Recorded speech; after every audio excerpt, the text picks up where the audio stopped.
పరిశుద్ధ గ్రంథము నుండి పాత నిబంధన గ్రంథము ఆదికాండము 1వ అధ్యాయము.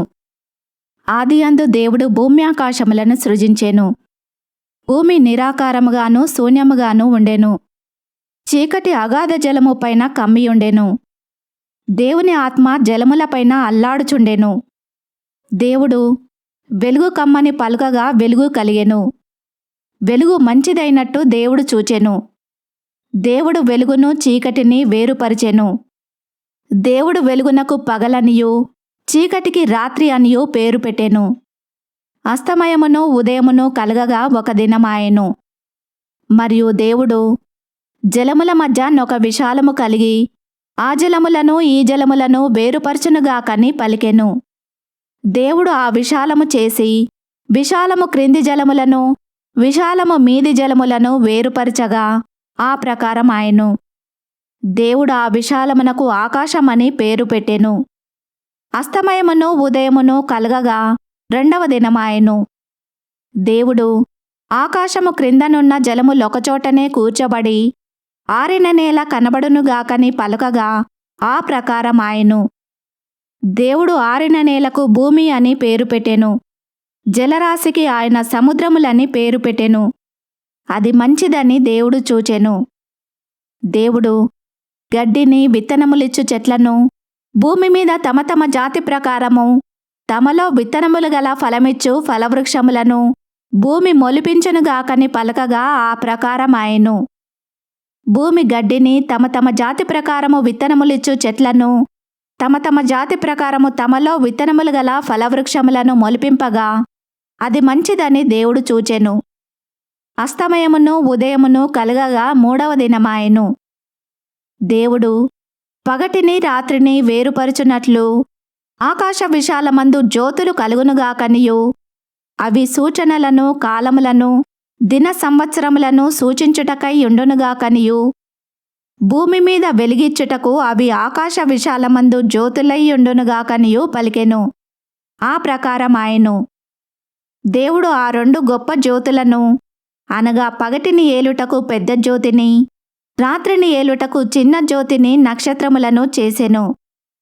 భూమి మీద వెలిగిచ్చుటకును పగటిని రాత్రిని ఏలుటకును వెలుగును చీకటిని వేరుపరచుటకును దేవుడు ఆకాశ విశాలమందు వాటి నుంచెను. అది మంచిదని దేవుడు చూచెను. అస్తమయమును ఉదయమును కలగగా 4వ దినమాయెను. దేవుడు జీవము కలిగి చెలించు వాటిని జలములు సమృద్ధిగా పుట్టించునుగాకనియు పక్షులు భూమిపైని ఆకాశ విశాలములో ఎగురునుగాకనియు పలికెను. దేవుడు జలములలో వాటి వాటి జాతి ప్రకారము జలములు సమృద్ధిగా పుట్టించిన మహామత్స్యములను జీవము కలిగి చెలించు వాటినన్నింటినీ దాని దాని జాతి ప్రకారము రెక్కలు గల ప్రతి పక్షిని సృజించెను. అది మంచిదని దేవుడు చూచెను. దేవుడు మీరు ఫలించి అభివృద్ధి పొంది సముద్ర జలములలో నిండియుండుడనియు పక్షులు భూమి మీద విస్తరించునుగాకనియు వాటిని ఆశీర్వదించెను. అస్తమయమును ఉదయమును కలగగా 5వ దినమాయెను. దేవుడు వాటి వాటి జాతి ప్రకారము జీవము గల వాటిని అనగా వాటి వాటి జాతి ప్రకారము పశువులను పురుగులను అడవి జంతువులను భూమి పుట్టించునుగాకని పలికెను. ఆ ప్రకారం ఆయను. దేవుడు ఆయా జాతుల ప్రకారము అడవి జంతువులను ఆయా జాతుల ప్రకారము పశువులను ఆయా జాతుల ప్రకారము నేలను ప్రాకు ప్రతి పురుగును చేసెను. అది మంచిదని దేవుడు చూచెను. దేవుడు మన స్వరూపమందు మన పోలిక చొప్పున నరులను చేయుదము. వారు సముద్రపు చేపలను ఆకాశ పక్షులను పశువులను సమస్త భూమిని భూమి మీద ప్రాకు ప్రతి జంతువును ఏలుదురుగాకనియు పలికెను. దేవుడు తన స్వరూపమందు నరుని సృజించెను. దేవుని స్వరూపమందు వారిని సృజించెను. స్త్రీనిగాను పురుషునిగాను వారిని సృజించెను. దేవుడు వారిని ఆశీర్వదించెను. ఎట్లనగా మీరు ఫలించి అభివృద్ధి పొంది విస్తరించి భూమిని నిండించి దానిని లోపరుచుకొనుడి. సముద్రపు చేపలను ఆకాశ పక్షులను భూమి మీద ప్రాకు ప్రతి జీవిని ఏలుడని దేవుడు వారితో చెప్పెను. దేవుడు ఇదిగో భూమి మీదనున్న విత్తనములిచ్చు ప్రతి చెట్టును విత్తనములిచ్చు వృక్షఫలములు గల ప్రతి వృక్షమును మీకిచ్చియున్నాను. అవి మీకాహారమగును. భూమి మీద నుండు జంతువులన్నింటికిని, ఆకాశ పక్షులన్నింటికిని, భూమి మీద ప్రాకు సమస్త జీవులకును పచ్చని చెట్లన్నీయు ఆహారమగునని పలికెను. ఆ ప్రకారమాయెను. దేవుడు తాను చేసినది యావత్తును చూచినప్పుడు అది చాలా మంచిదిగా నుండెను. అస్తమయమును ఉదయమును కలగగా 6వ దినమాయెను. 2వ అధ్యాయము. ఆకాశమును భూమియు వాటిలోనున్న సమస్త సమూహమును సంపూర్తి చేయబడెను. దేవుడు తాను చేసిన తన పని 7వ దినములోగా సంపూర్తి చేసి, తాను చేసిన తన పని అంతటి నుండి 7వ దినమున విశ్రమించెను. కాబట్టి దేవుడు ఆ 7వ దినమును ఆశీర్వదించి పరిశుద్ధపరిచెను. ఏలయనగా దానిలో దేవుడు తాను చేసినట్టియు సృజించినట్టియు తన పని అంతటి నుండి విశ్రమించెను. దేవుడైన యెహోవా భూమిని ఆకాశమును చేసిన దినమందు భూమ్యాకాశములు సృజింపబడినప్పుడు వాటి వాటి ఉత్పత్తి క్రమము ఇదే. అదివరకు పొలమందలి ఏ పొదయు భూమి మీద నుండలేదు, పొలమందలి ఏ చెట్టును మొలవలేదు. ఏలయనగా దేవుడైన యెహోవా భూమి మీద వాన కురిపించలేదు, నేలను సేద్యపరచుటకు నరుడు లేడు. అయితే ఆవిరి భూమి నుండి లేచి నేల అంతటిని తడిపెను. దేవుడైన యెహోవా నేలమంటితో నరుని నిర్మించి వాని నాసికారంధ్రములలో జీవవాయువును ఊదగా నరుడు జీవాత్మ ఆయెను. దేవుడైన యెహోవా తూర్పున ఏదెనులో ఒక తోట వేసి తాను నిర్మించిన నరుని దానిలో ఉంచెను. మరియు దేవుడైన యెహోవా చూపునకు రమ్యమైనదియు ఆహారమునకు మంచిదియునైన ప్రతి వృక్షమును, ఆ తోట మధ్యను జీవవృక్షమును, మంచి చెడ్డల తెలివినిచ్చు వృక్షమును నేల నుండి మొలిపించెను. మరియు ఆ తోటను తడుపుటకు ఏదెనులో నుండి ఒక నది బయలుదేరి అక్కడ నుండి చీలిపోయి 4 శాఖలాయెను. మొదటి దాని పేరు పీషోను. అది హవీలా దేశమంతటి చుట్టూ పారుచున్నది. అక్కడ బంగారమున్నది. ఆ దేశపు బంగారము శ్రేష్టమైనది. అక్కడ బోలమును గోమేధికములను దొరుకును. 2వ నది పేరు గీహోను. అది కూషు దేశమంతటి చుట్టూ పారుచున్నది. 3వ నది పేరు హిద్దెకెలు. అది అష్షూరు తూర్పు వైపున పారుచున్నది. 4వ నది యూప్రటీసు. మరియు దేవుడైన యెహోవా నరుని తీసుకొని ఏదెను తోటను సేద్యపరచుటకును దాని కాచుటకును దానిలో ఉంచెను. మరియు దేవుడైన యెహోవా, ఈ తోటలోనున్న ప్రతి వృక్ష ఫలములను నీవు నిరభ్యంతరముగా తినవచ్చును. అయితే మంచి చెడ్డల తెలివినిచ్చు వృక్షఫలములను తినకూడదు. నీవు వాటిని తిను దినమున నిశ్చయముగా చచ్చెదవని నరునికి ఆజ్ఞాపించెను. మరియు దేవుడైన యెహోవా, నరుడు ఒంటరిగా నుండుట మంచిది కాదు, వానికి సాటి అయిన సహాయమును వాని కొరకు చేయుదుననుకొనెను. దేవుడైన యెహోవా ప్రతి భూజంతువును ప్రతి ఆకాశపక్షిని నేల నుండి నిర్మించి ఆదాము వాటికి ఏ పేరు పెట్టునో చూచుటకు అతని యొద్దకు వాటిని రప్పించెను. జీవము గల ప్రతిదానికి ఆదాము ఏ పేరు పెట్టెనో ఆ పేరు దానికి కలిగెను. అప్పుడు ఆదాము సమస్త పశువులకును ఆకాశ పక్షులకును సమస్త భూజంతువులకును పేరులు పెట్టెను. అయినను ఆదామునకు సాటి అయిన సహాయము అతనికి లేకపోయెను. అప్పుడు దేవుడైన యెహోవా ఆదామునకు గాఢ నిద్ర కలగజేసి అతడు నిద్రించినప్పుడు అతని ప్రక్కటెముకలలో ఒక దానిని తీసి ఆ చోటును మాంసముతో పూడ్చివేసెను. తర్వాత దేవుడైన యెహోవా తాను ఆదాము నుండి తీసిన ప్రక్కటెముకను స్త్రీనిగా నిర్మించి ఆమెను ఆదాము నద్దకు తీసుకొని వచ్చెను. అప్పుడు ఆదాము ఇట్లనెను, నా ఎముకలలో ఒక ఎముక, నా మాంసములో మాంసము. ఇది నరునిలో నుండి తీయబడెను గనుక నారి అనబడును. కాబట్టి పురుషుడు తన తండ్రిని తన తల్లిని విడిచి తన భార్యను హత్తుకొనును, వారు ఏక శరీరమై యుందురు.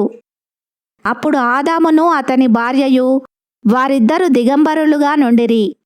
అయితే వారు సిగ్గు ఎరగక యుండిరి. 3వ అధ్యాయము. దేవుడైన యెహోవా చేసిన సమస్త భూజంతువులలో సర్పము యుక్తిగలదై ఉండెను.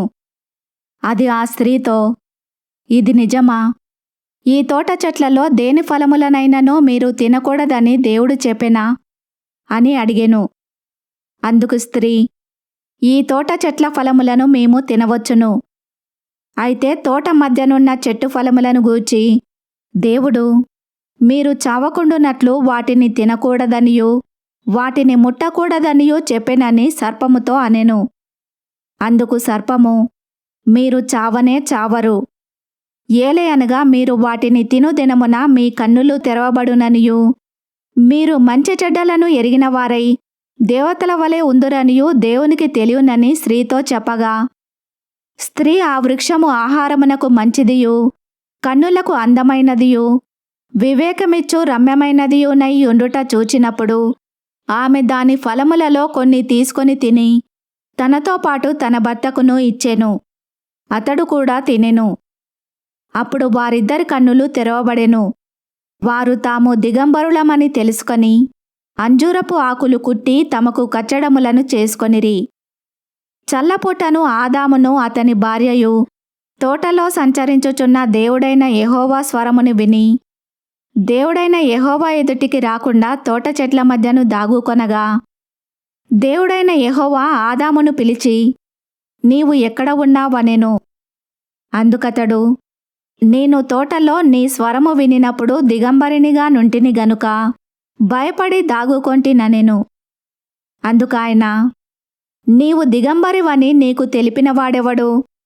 నీవు తినకూడదని నేను నీకాజ్ఞాపించిన వృక్షఫలములు తింటివా అని అడిగెను.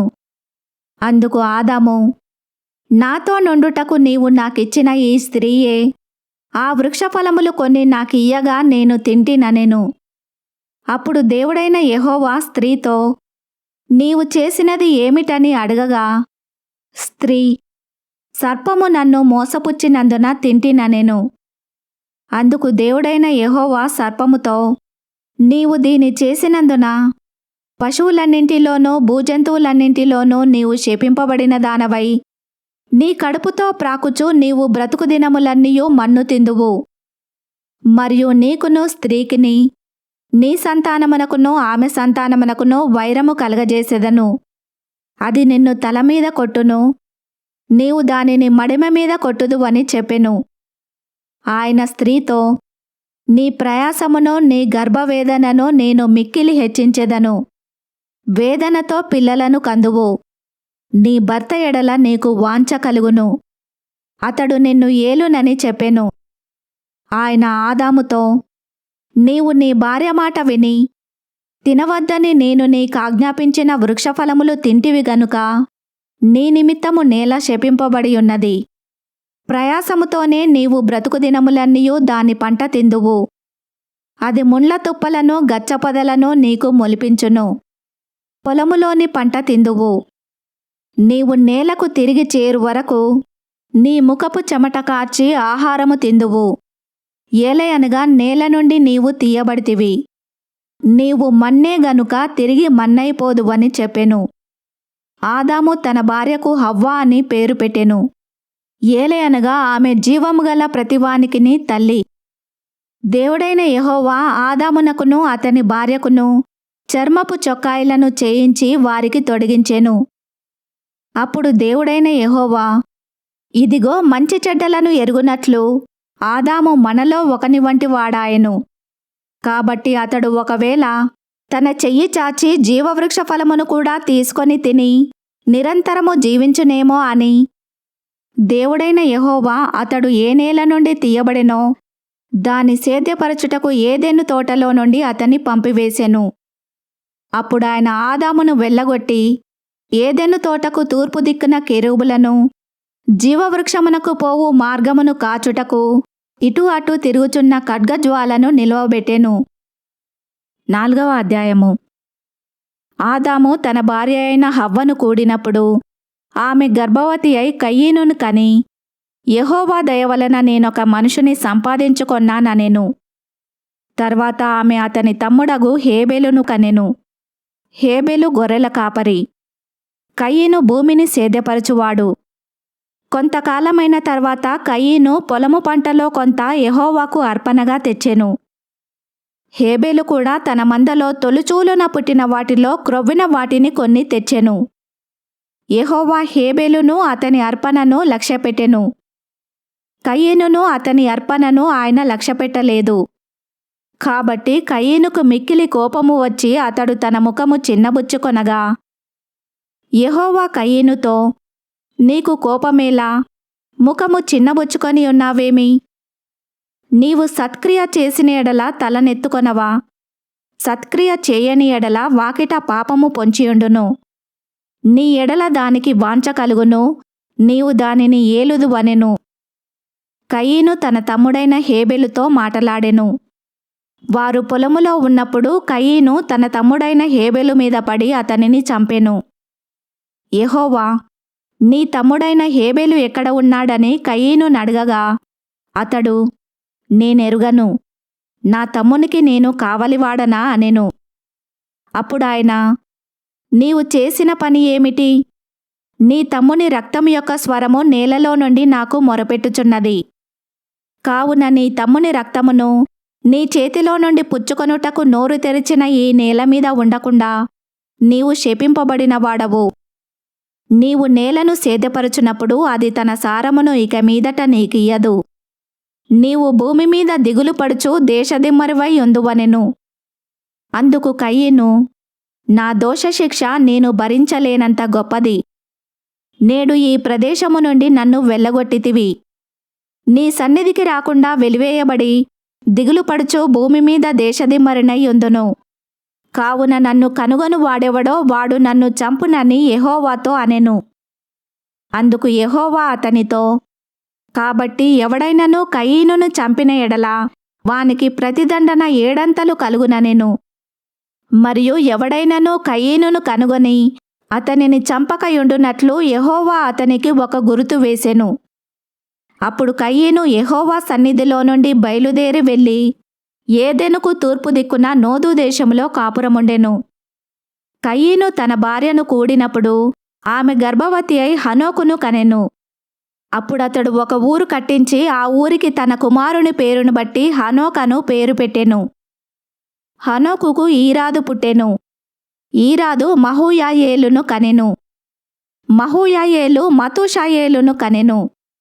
మతూషాయేలు లెమెకును కనెను. లెమెకు 2 స్త్రీలను పెళ్లి చేసుకొనెను. వారిలో ఒకదాని పేరు ఆదా, రెండవ దాని పేరు సిల్లా. ఆదా యాబాలును కనెను. అతడు పశువులు గలవాడై గుడారములలో నివసించు వారికి మూలపురుషుడు. అతని సహోదరుని పేరు యూబాలు.